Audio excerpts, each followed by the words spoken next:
This is as good as it gets. And we're back! Ooh! Sugar me, who will break 'em? I'm Donnie Wood. I'm your host of the most. This is Brandon Galvin. Looking disgusted, as if this is any different than how it usually is. How you doing tonight, man? I'm good. I'm glad that you made it back home in time for this show.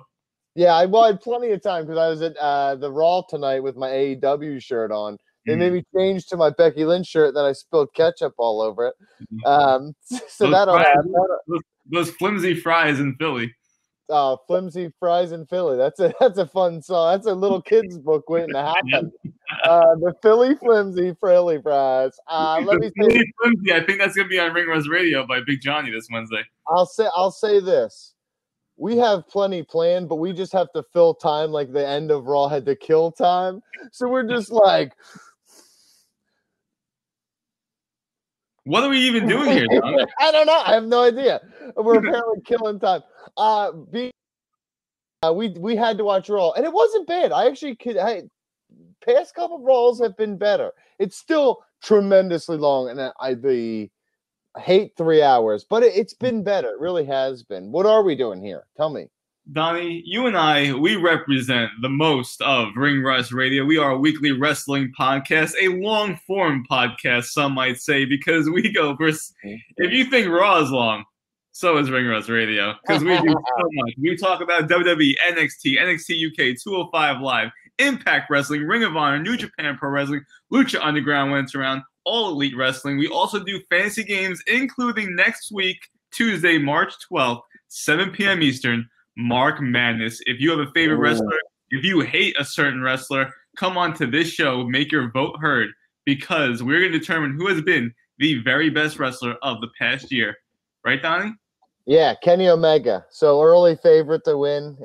He's not getting bounced against Shane McMahon. So I don't care how many times you say that. Like if you want to protect Kenny Omega from getting bounced in the first by Shane McMahon because of a bunch of jerk offs who can't support a man who's trying to just change the world here, then you can get involved.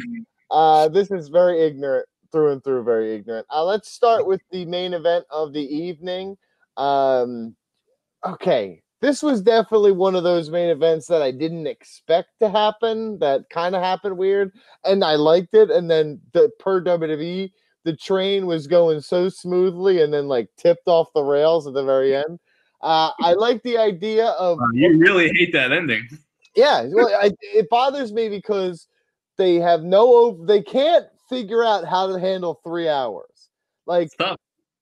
It's not tough. You have like I hate WWE, and they claim to be so good with production, and the videos are incredible. You admit it.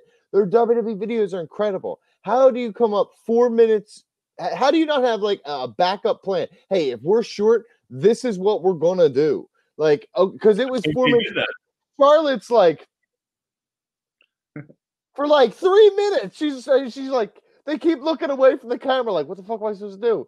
Like, back in the day, Stone Cold would have just started stunning motherfuckers until it's like, we stun them till 11. Like, everybody, like kids in the audience and Make-A-Wish kids getting stunned and shit. I had, again, the end was a big problem for me. No, that would be my wish. If I could make a wish, it'd be like, I want Stone Cold to stun me. Kids have definitely wish for that. Definitely. Yeah, definitely. I would be dream come true for somebody. So just like kids, like, I just want a 5-knuckle shuffle. Just like lay me down. Come on, do it. No one wants that. Kids want that. Kids want that. And also you want that. I literally in New Orleans, you're like, use my computer. I opened it up. There was a John Cena fan fiction written just like that on your word. It was discussed by you, yes. Well, it was not you. It was Brandon Galvin or some odd name. No, I take credit. Okay. Charlotte and Becky, we signed the no hold harmless agreement. Okay, we're gonna get it. Oh, no hold harmless. What is it called? Is it right? Harmless. No holds harmless bar. Harmless. That doesn't matter. None of this really matters. But the idea is that you get the tease of Becky. The crowd in Philly let me down a little bit because I thought we're going to explode for Becky. But again, it's a long show. They had so many. The title match. Why would you give us a title match right before that? I mean, it's huge. there's a lot of things that the Shield reunited as the 10 o'clock spot. That should have been the main event. As much as in retrospect, with how big of a pop it got, it shouldn't have been on the same night then, because you had to separate this, because this is now overshadowed by the Shield reunion. But Ronda, let's just talk about it. See, I can't help this. This is what happens. There's so much that happened. Ronda Rousey cuts the best promo since she came here. She gets the ruthless aggression that we want from her because she's a bad, truly bad motherfucker. I'm not sure. I wish she had beat the shit out of Charlotte. But I guess I like the fact that Charlotte kind of weaseled away and then Becky took that ass whooping because it does build sympathy for her. I hate the end again, like, because they can't handle their time. But I like the idea of this. I like the way they handled it. I don't like the way that you talk, because it bothers me that we're going to this storyline of, okay, we're going to take the title away, then we're going to give you this championship match, but no, we're just going to do the title back, and then we're going, like, why did we do this? Why did we go through all this to get to this point? Couldn't we have done this a different way? Couldn't this just been the stipulation of the match without having Ronda Rousey drop the title and then get it back with no reason? I don't mind that, because she laid down the title, gave her an ultimatum, and then Ronda comes back, or she's watching this all unfold on Raw, like, you took my championship away. I didn't give you my championship. I gave you an ultimatum. That's a different thing. And she comes in pissed off, and she's been pissed off, and she turns heel. I like that. I also like the fact that this is very Stone Cold versus The Rock versus Vince McMahon, St. Valentine's Day Massacre 1999. Stone Cold gets screwed out of the Royal Rumble, has to go win a match against Vince McMahon to get into the main event of WrestleMania 15 against The Rock. It makes sense where Becky and Charlotte, that's a match that we've seen time and time again. It's okay for them to have a match then leading into WrestleMania to say, hey, Becky, go fight for your spot. And they have all this history. Becky beat her at the Royal Rumble. This all makes sense. I appreciate that. I love the fact that they turned Ronda Rousey heel, because it's needed to happen for a while. Ever since Survivor Series, where she got booed out of LA, and her referencing that in the promo as a reason for this all unfolding of her snapping and feeling like she's not appreciated and she's busting her ass. This is all good. It's very personal. They're doing the right thing here. I agree it was a little bit muddled, but overall, I thought this was a much better segment than we got last week. Last week was a complete fumble. This week, maybe it wasn't a touchdown, but they're in the red zone right now. And for you to say, like, what? A lot of football references. It's fucking March. Like, doesn't even make sense now. Like, you're just a huge Nick Foles and Jaguars fan now? No, not at all. Touchdown. I think they're going to score a touchdown on Sunday, though, because Becky and Charlotte, it's going to be a lot of fun. We know that they can put on a great match. Becky coming in still hobbled and injured, and now she's going to be, selling the beatdown from Ronda. That's going to be good. First off, I have two questions for you. Does this main event at Fastlane, and is Ronda going to then interfere? Because at this point, she was going to bat for Becky Lynch, who took no appreciation for her doing that. Ronda gets screwed over like she's about to lose a championship, just snaps. Is she going to be like, fuck you, Becky, I don't want you in this match anymore, and maybe interfere? There's a lot of layers to this match. I really like it. I think that Ronda Rousey interferes, and I don't think it main events. I think what you're going to get here is essentially a weird non-finish, and then that's going to lead to obviously we're getting the triple threat. So how we really get there, let's make it unpredictable. Let's make it different. I think the idea is that Ronda Rousey comes down, she fucking beats the fuck out of both of them. There's a non-finish. Yep. And then we just basically say, like, Steph's like, okay, you know what? You want to act like an asshole? You got to fight them both. And yep. But in that moment, I don't think that main events, because that's a non-finish. So I think that if it's, I was going to say with the WWE Championship match with Daniel Bryan and Owens, I could see New Day coming down and beating the fuck out of everybody too. Like, just being like, okay, fuck you. You're going to take this away from me. We're taking this away from you. Yeah. And then so the only clean finish then is what you were saying here, where the Shield should have main evented. Maybe you do get the Shield main eventing Fastlane of that feel good Roman's first match back. Oh. I would prefer Becky and Charlotte. That's your fucking top storyline. That should be the main event. You're right. Concerned. And Ronda Rousey coming out and screwing everyone over, and Stephanie McMahon coming to drop the bomb of, you want to interfere in my main event? Becky Lynch is now added to your main event. And then the time everyone flips out, Becky Lynch is now in the main event, everyone cheers, good feel-good moment to go home with. I'll tell you this. I read on Bleacher Report tomorrow. Okay? What did you read now? Dean Ambrose is going to turn on Roman Reigns at Fastlane, and it's going to be Roman Reigns versus Dean Ambrose at WrestleMania. So if that is what fucking is really going to happen, I heard from the grapevine on Bleacher Report tomorrow. You probably should have wrote that tonight because Melt is watching. You know that's going to be but I have proof. Me and my fucking editor have chats that say this fucking. I like that. But because the idea was that Roman was going to face Corbin and Ambrose was going to fight Triple H. Like that's kind of what we were thinking initially. Batista's here, and Corbin shouldn't be in that position. So let's be totally honest. Let's bring the Shield back together. Let's give them this epic moment. That's like, oh my God, everybody's like, the Shield is back. Ambrose is going to leave. It creates this whole element that you have with the possibility of Ambrose truly leaving, or is he coming back? But either way, he's fucking screwed over Roman Reigns, and Roman Reigns is like, I forgave you, but you fucking screwed me over again. Fuck you. We're going to fight now. It's instantly a major addition to the WrestleMania card. It puts two of your top guys into a marquee storyline in a short amount of time where you don't have a lot of chances to make errors. I think that this is the perfect and Seth Rollins is going away to do Lesnar, so it doesn't matter. He's not involved with this. So it gives this the perfect backdrop to everything that's going on with them. Now, with that said, if they do that, if Dean does screw him over, I think that should be the main event. As much as I love Becky and Charlotte, I think that Ambrose turning on Roman is the bigger moment. We know it's going to be a triple threat. We already know it's going to, Becky's getting in that match one way or the other. We're getting a triple threat. And that's going to main event WrestleMania. So I don't feel like you need to do that now. You got to give it, like, let's put all of our, let's go balls deep on Dean turning on Roman that night. So that way, when we come out of it, it's like, holy shit, look, we just added another match to this already deep ass card. Best idea you've ever come up with. You say that every week, and if eventually I want somebody to, you said, oh my God, is that a spritzer bottle? Are you looking in the mirror? I'm like a one-man EC3. Is that what you were gonna say? I'm looking like EC3. Come on, baby, come on, yeah. No, never. Okay, this is stupid. What else? Oh, the Shield. Yeah, the Shield did come together, but we'll talk about that. Talk about the Shield coming together, how you felt about that. Roman's already botching through promos and opening the show with fucking lackluster talking. What are you talking about?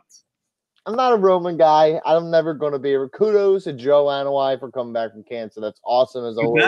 That's what he is right now. It's the guy.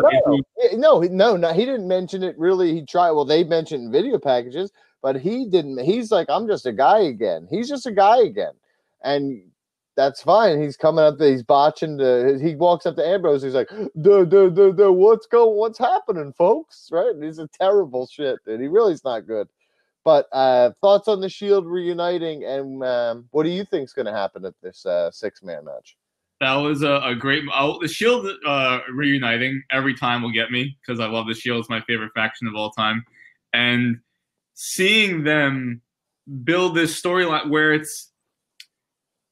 I really enjoy just the arc of Dean Ambrose, especially where the night that Roman Reigns announces he has to leave to go fight cancer, that Ambrose turns on Rollins after they win a championship, and that was brilliant. We applauded them for that.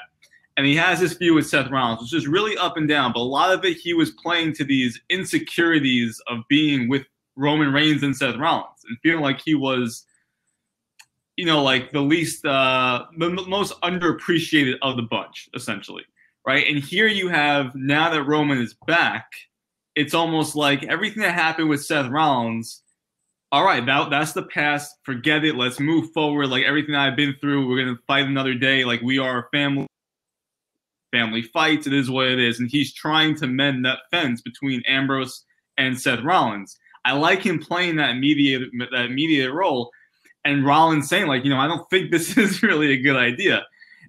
And Ambrose then being like, you know what? I don't need you. I don't want this. And then him coming back. That's a great moment of him coming back, them doing the fist bump. That's awesome. And your idea of him turning on Roman Reigns is so perfect because we didn't get the blow off that we wanted in the Seth Rollins feud. It was just lackluster. This helps you kind of mend that fence and like do it how it was last week with Becky Lynch getting arrested, that do-over that they fucked up, but it was them doing their do-over.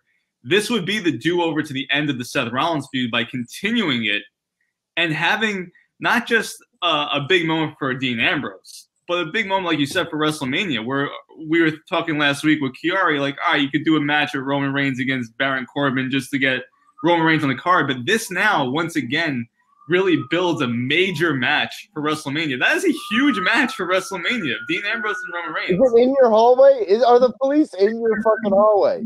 Like, what is going on? It's the loudest it's ever been. Nah, that's so far away, bro. It's not. I can hear the policeman shouting at your window, like, "Sir, are you in there? Are you still watching wrestling?" Did you watch that tax commercial where they're like, "What's he doing behind the computer? He might be watching wrestling."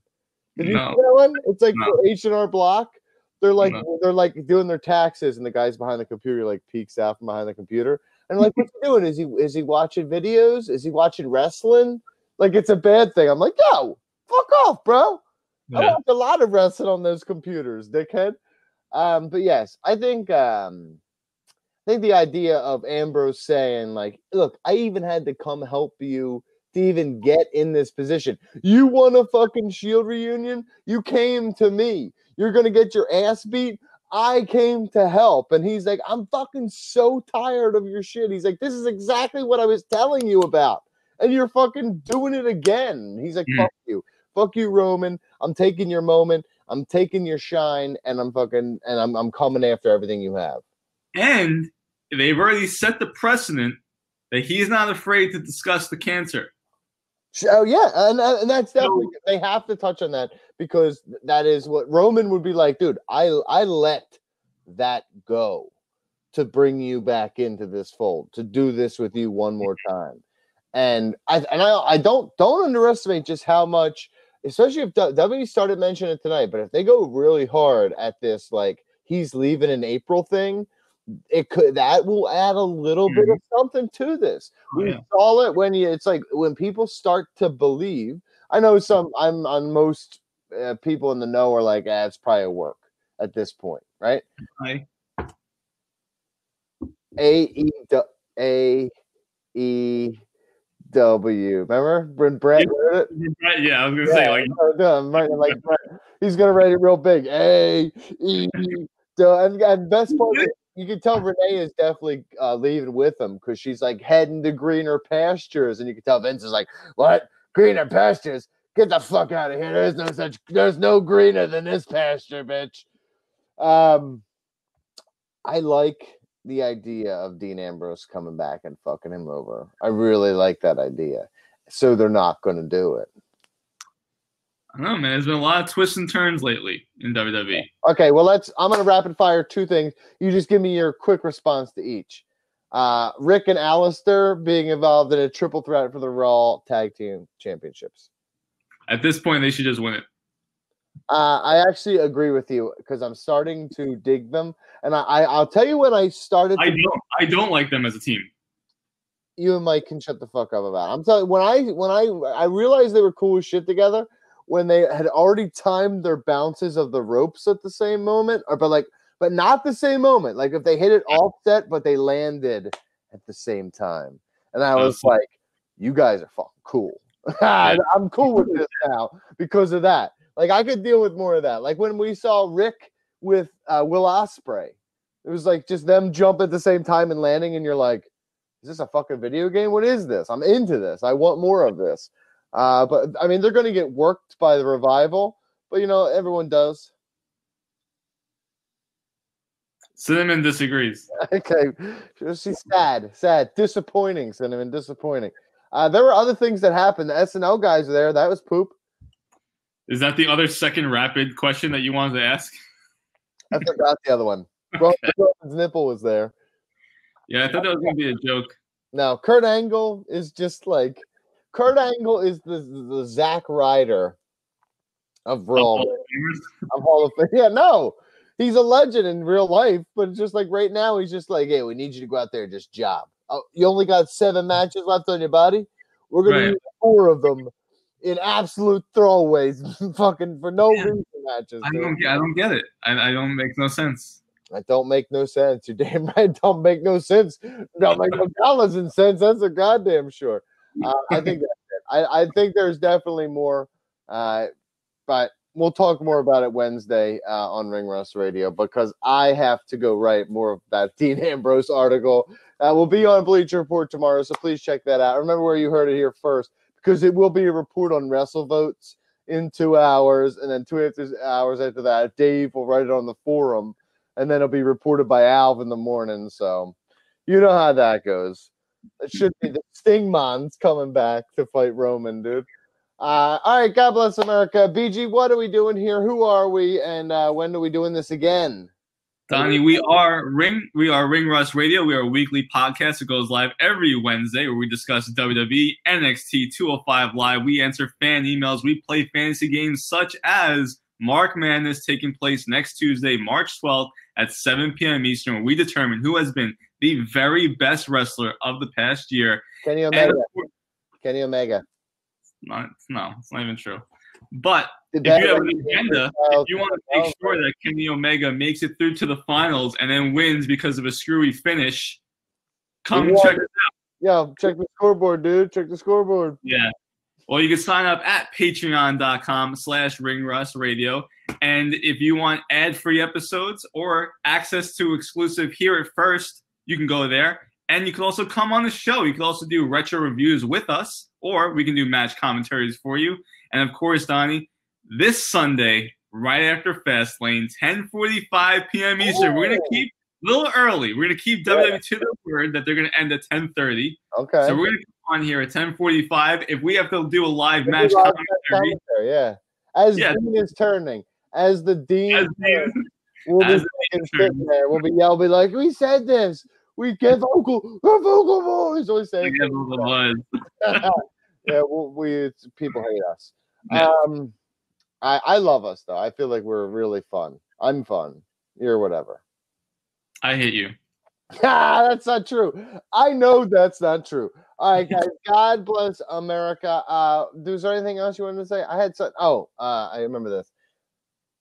Bryce Harper, for 13 years, motherfucker. Ooh, Yankees couldn't pull it off. What'd you say? I remember you saying something about if Steinbrenner was alive, this would never happen.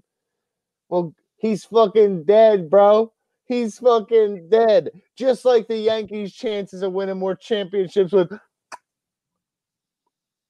Bryce Harper on the fucking Citizens Bank payroll, baby. Ooh, feeling good. Fucking Phillies are going to win the World Series. I'll say 11 out of the next 13 years. What happens in those 2 years? Yeah. Little hangover? Just a little, yeah, that's it. I'm going to use that now. That's a good one, yeah.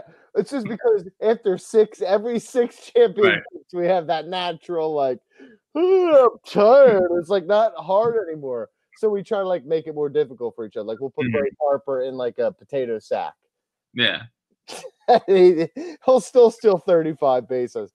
God bless America. And we'll see you back here. Are you done? Anything else?